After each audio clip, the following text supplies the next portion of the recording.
it's so good to see you again in Culture Mosaic. I'm Lanning, and as always, I bring you the latest updates on the vibrant culture scene here in Vietnam. While the weather is boiling hot out there in many parts of the country, and so is the local culture scene with a great variety of activities and events heating up the atmosphere. So stay with us for the next 30 minutes of the show to check out what these activities are. Bamboo flute enchants Vietnamese young music lovers.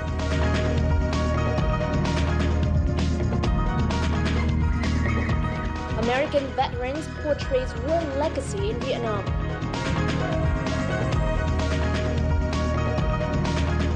And Celtic Festival honors folk heritage. As always, we're now going to review some of the most outstanding cultural events taking place over the past week in our local news.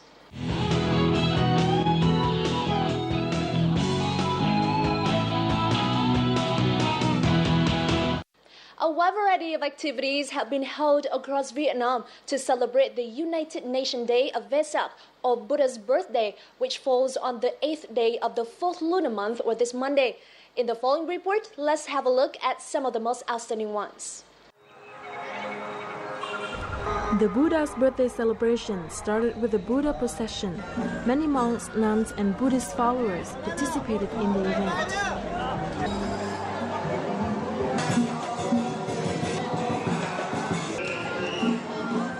Tăng ni Phật tử thì cần phải thấu hiểu, chịu khó học giáo lý của Đức Phật để hàng ngày mình tu dưỡng và áp dụng vào trong cuộc sống của bản thân và cuộc sống của gia đình, sống sao cho gương mẫu. Mình là người Phật tử thì đối với đạo cũng phải làm tốt và đối với đời cũng phải làm tốt. The celebration is also a chance for Buddhist monks and nuns to bring the teaching of Buddhism closer to Buddhist followers. Áp dụng cái lời dạy của Đức Phật vào trong cuộc sống đời thường để giúp cho nhân dân Phật tử hiểu đúng chính pháp của Đức Phật, thực hành đúng chính pháp, xóa bỏ mê tín dị đoan tôn giáo để chúng ta sống trên tinh thần đoàn kết, hòa hợp. Buddhism has existed in Vietnam for about 2,000 years.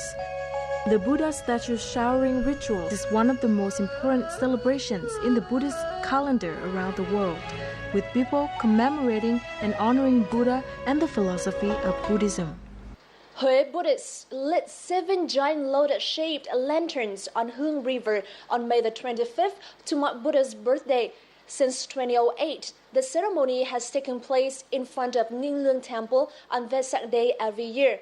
This year, the 7 lotuses representing the 7 steps in Buddha's road to enlightenment were lit. Made of silk and metal, each of them weighed 300 kilograms with a diameter of 7.6 meters and 3.7 meters in height.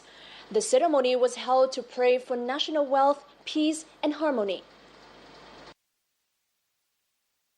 Now, Arthur Miller's classic play, All My Sons, was premiered at the Hanoi Opera House on Tuesday night.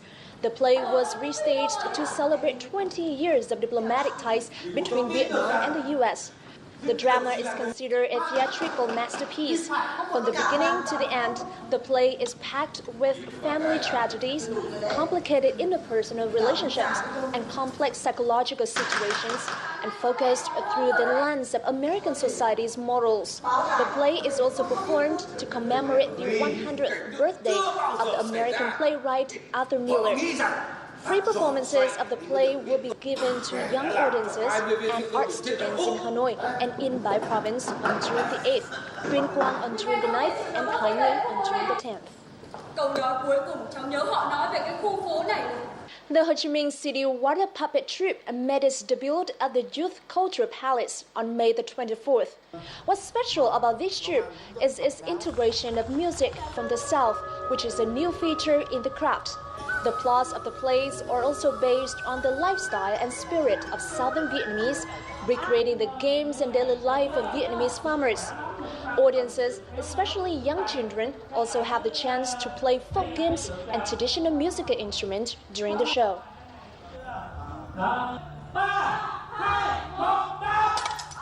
To mark the 65th anniversary of Vietnam-Russia diplomatic ties, a Russian literature house was opened on May the 23rd in Phu Lưu village in the northern province of Bắc Ninh. The opening ceremony was attended by representatives from the Russian Embassy, Vietnam-Russia Friendship Association, Bắc Ninh provincial authorities and related agencies, and fans of Russian literature. The Russian Literature House is a project spearheaded by the well-known man of letters and translator Thúy Toàn. The house exhibits books, documents, Russian literature in Vietnam, as well as Vietnamese literature in Russia since 1950s.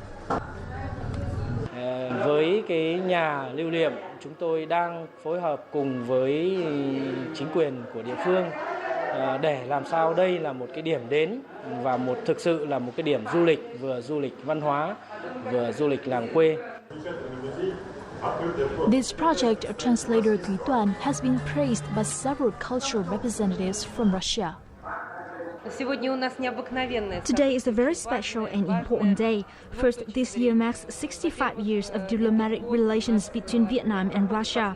Second, it is also the year of Russian literature. This literature house was opened as a result of the hard work of noted literary and poetry translator Thúy Toàn. I hope youngsters will get to know more about Russian literature and the country. Thì với một cái suy nghĩ của tôi thì đây sẽ là một điểm đến để cho có mọi người đến để tham quan và học tập, và nhất là cái giới trẻ. The Russian Literature House shortens the distance between here and Russia. It is a symbol of love and gratitude of young people towards previous generations who have made huge contributions toward the friendship between the two nations.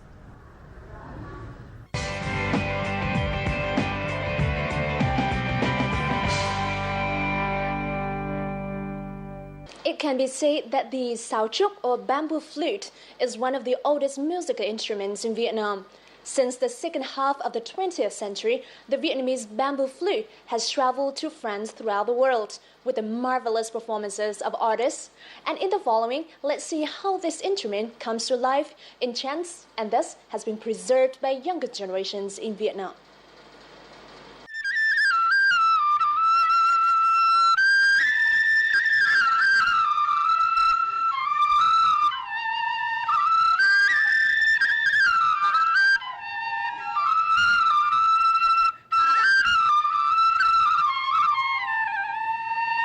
This is a weekly meeting of some members of the Hanoi-based Northern Flute Club. Initiated 4 years ago by the 27-year-old Nguyễn Văn Mão, the club has been held on a regular basis for these youngsters to share the same passion for flute. Ngay từ lúc nhỏ thì người cha của mình biết chơi sáo và mình nghe cái âm thanh để mình cảm thấy nó rất là hay rồi. Cái tiếng sáo nó làm cho mình cảm thấy thích thú. Mình càng nghe càng hay và mình học nó. Đến bây giờ cũng đã được hơn 20 năm. The melodious sounds of bamboo flutes remind Mao of his hometown, which is located in the central province of Nghệ An. This somehow explains his relationship with the instrument on his journey through life. Mình là tốt nghiệp đại học kiến trúc ra, nhưng mà đến nỗi mà bây giờ hiện tại cái niềm đam mê của mình nó lớn quá. Và khi nó vừa là cái niềm đam mê nghệ thuật và cũng là một nguồn thu nhập của mình. His love for the bamboo flutes encouraged him to find people with a common interest. Mao established the Northern Flute Club 4 years ago and since then has captured the eyes of thousands of youngsters.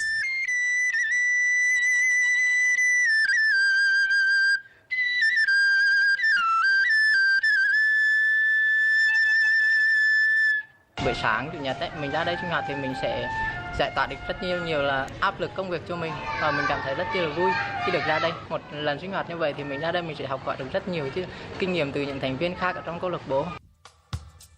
Mao is also the founder and chairman of saochuc.vn, the biggest forum of its kind for flute lovers in Vietnam. From playing flutes to selling flutes and now making flutes, these youngsters to get involved in the bamboo craft. This workshop has 10 young workers who are all experienced flute players and keen to preserve this traditional instrument. Nếu như đã làm được sáo thì phải có sự đam mê đấy. Một cái sáo cũng phải cần sự tỉ mỉ và sự cần cù.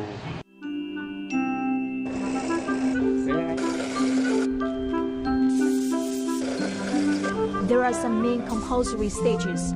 Collect and select the materials, bend the flutes, touch them down, drill the holes, equalize the sounds, and finishing touches. Quan trọng nhất là cái quá trình chọn nguyên liệu.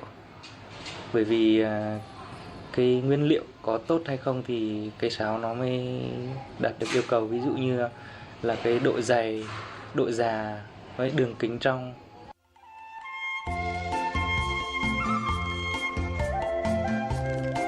Thanks to the joint efforts made by these young artisans, bamboo flutes made by Mao have been a renowned trademark for bamboo lovers nationwide. Now his flutes are sold in many provinces across Vietnam and over 20 countries. The bamboo flutes represent the will of this young man to live his dream.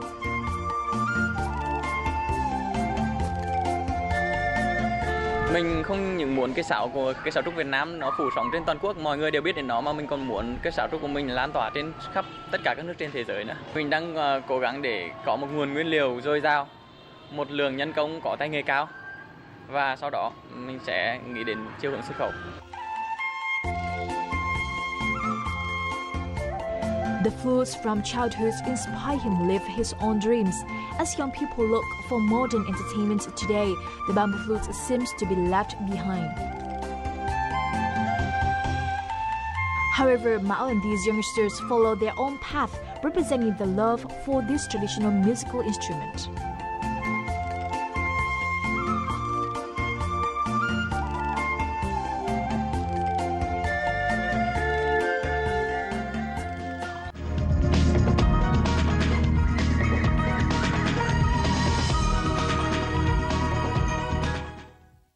You're now watching Culture Mosaic, a weekly journal featuring the rich cultural diversity of Vietnam and vibrant international cultural events taking place around the country. In every episode, we would like to connect talented artists and their inspirational works with our viewers out there. And as always, we still have a lot more to bring to you in this edition, so don't go away, sit back and enjoy.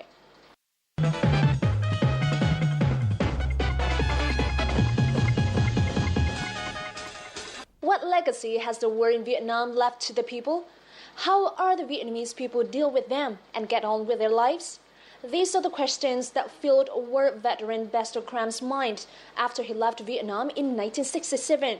And they have prompted his return to Vietnam 40 years after the war ended to do a documentary film about these legacies. Now we will talk with Buster in this week's On the Mic to see what he has in mind for this new film project in Vietnam.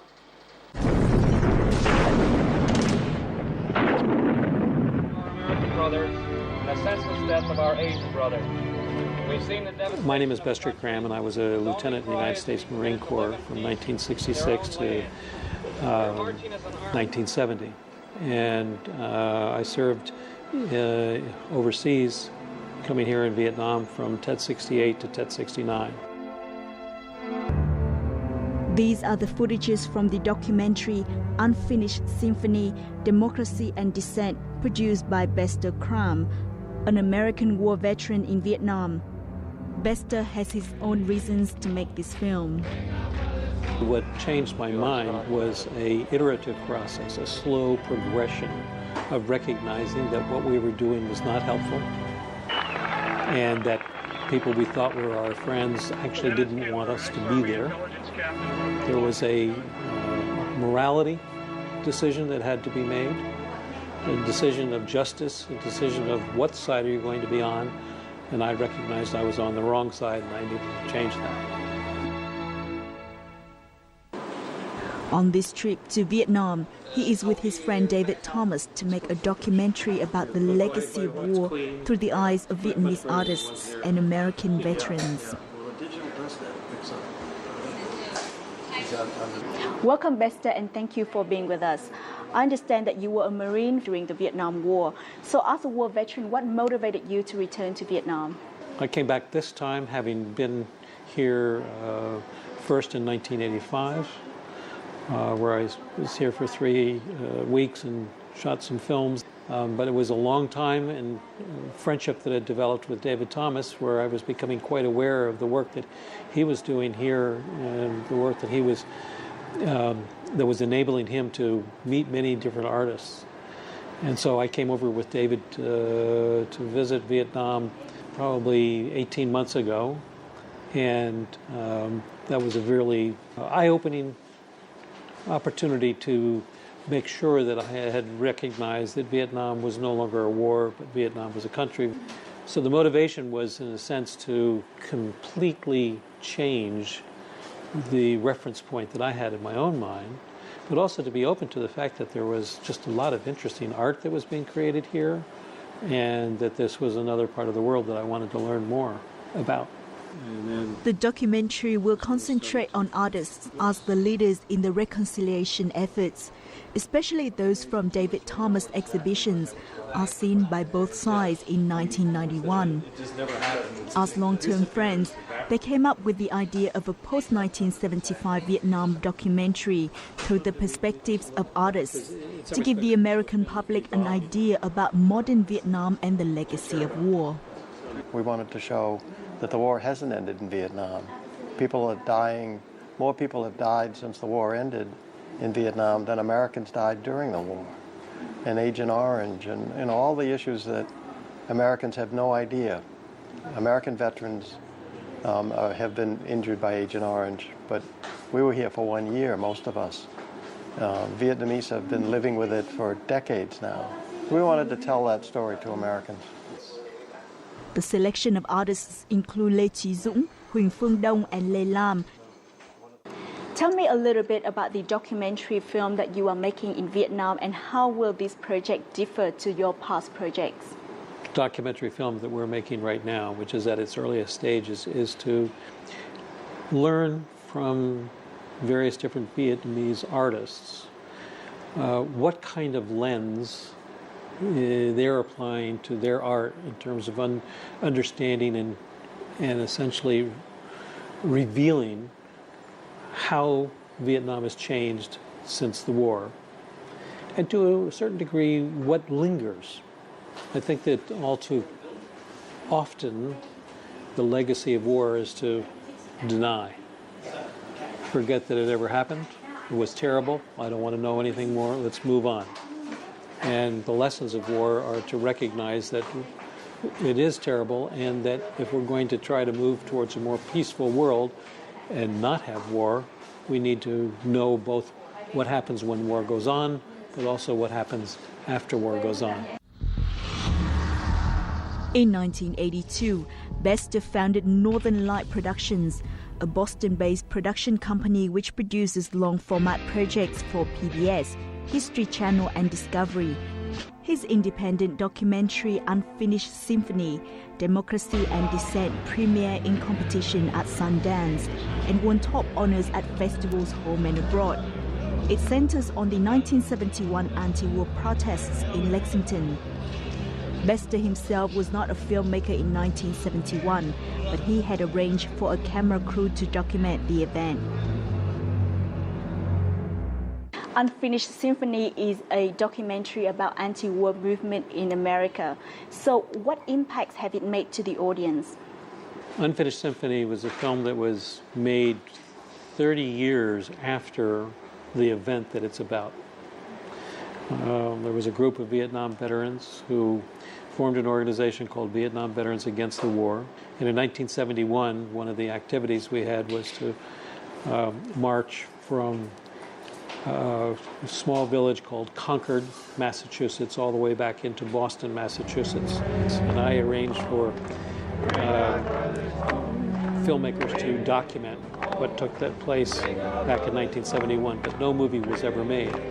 So in 30 years later, I gathered together all of the footage that had been created during that, and I shaped a film that is called Unfinished Symphony. The impact that the film had is it went into a number of different film festivals. People who saw it wrote about it.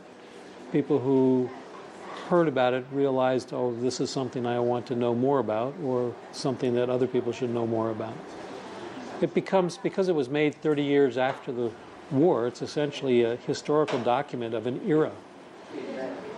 So it's not like other American films which try to recreate that era. It's historical footage from that particular time and gives us a kind of a glimpse into knowing what it was like at that time. It has been 40 years since the war ended. So what is your impression of Vietnam now? Well, Vietnam is changing much quicker than we are in the United States. At least that's what it feels like. I mean, certainly, you know, when you see the physical buildings and you see all of the enterprises that are occurring, you realize there's a lot of economic activity that's going on here. But I think the most important piece always is, you know, how you encounter people. And the Vietnamese people that I've met are, you know, immediately welcoming, delighted to actually have somebody from America come and visit. I mean, I feel like, you know, I come here and this is a you know, a lovely culture, very, very dominant Asian experience of cultural identity, and both historical, but it seems to me in terms of human identity. I mean, I do feel when I'm here, I'm amongst everyone who feels like they're Vietnamese. Thank you for the interview, and we look forward to seeing your documentary about Vietnam soon.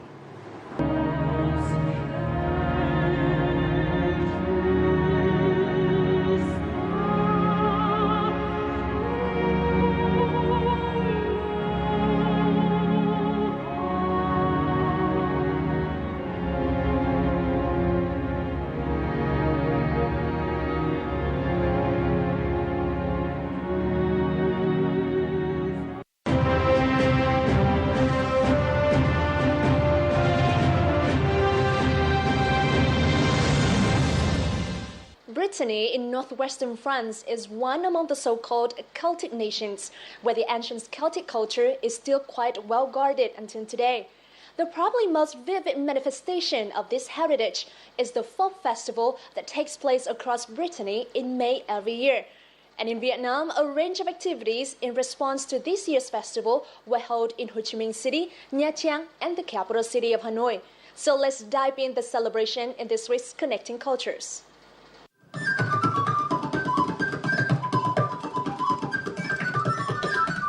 A playful flute melody accompanied by the rhythmic boran drum, or Scottish bagpipe combined with the Breton wind instrument, the bombard. The performers brought some of the finest Celtic music to audiences in Hanoi last week. All the songs we're going to play are dances. They have a special way to dance to them. And so the mood, like, it varies a lot. It can be really happy to sad to, like, tragic. It's everything, really. It's like all the history of Brittany is inside the music. Folk festivals in the month of May are a specialty of Brittany, but it was only in 2009 that the festivals were gathered under the common name of Festival of Brittany. This year, the festival took place in 150 locations all over the world.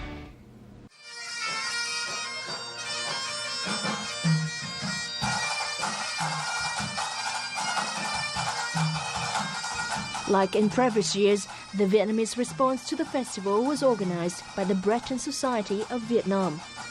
This year they invited special guests from Brittany, the musical ensemble Bagat Bro Kampala.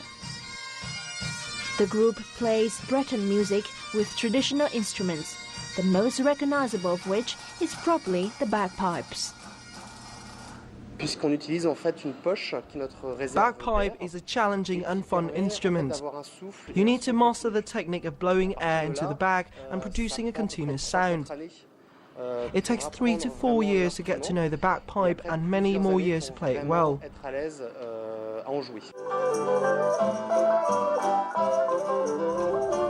Meanwhile, the Breton Vietnamese fusion band Lang Du has been part of the festival for many years now. The band was founded by Vietnamese zither player Kim Yen and the president of the Breton Society in Vietnam, Michel Guillaume. Thì sau khi gặp nhau bằng cái sự yêu cái âm nhạc của dân tộc mình đó thì chúng tôi đã suy nghĩ là có thể là mình làm gì để mà tạo ra một cái mới bằng cái sự kết hợp của hai cái nền âm nhạc, hai cái thể loại âm nhạc lại với nhau, cũng là âm nhạc dân tộc của hai cái vùng đất, một là phương Đông Việt Nam, hai là ở phương Tây ở Brittany. Aside from music, the Festival of Brittany in Vietnam showcased Breton dancing, games and food. The festival took place over the course of a week in Ho Chi Minh City, Nha Trang and Hanoi. For Breton expats, this is an annual chance to share the cultural heritage with fellow countrymen and the Vietnamese friends. For our Vietnamese friend, it's actually an opportunity to get to know, Brittany. Of course, actually, for Breton people, it's an opportunity once a year to meet, to enjoy. And I think actually the Breton people, they have a very special feeling toward their motherland. Brittany has been part of France for over 500 years, but maintains a strong regional identity and connection to its Celtic heritage. From folk songs to circle dances and delicious crepes, the Festival of Brittany brought a taste of this rich Celtic culture to Vietnam.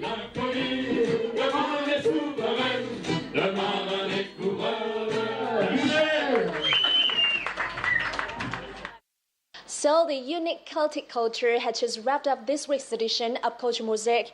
Remember that you can always contact us at culturemosaic@vtv.vn with your comments and suggestions. You can also tell us about any culture events you've been to and upload your own videos. Repeats of our programs are online at vtv4.vn and youtube.com/vtv4go. Thanks for watching. This is Lan Anh, and I'll see you again next week.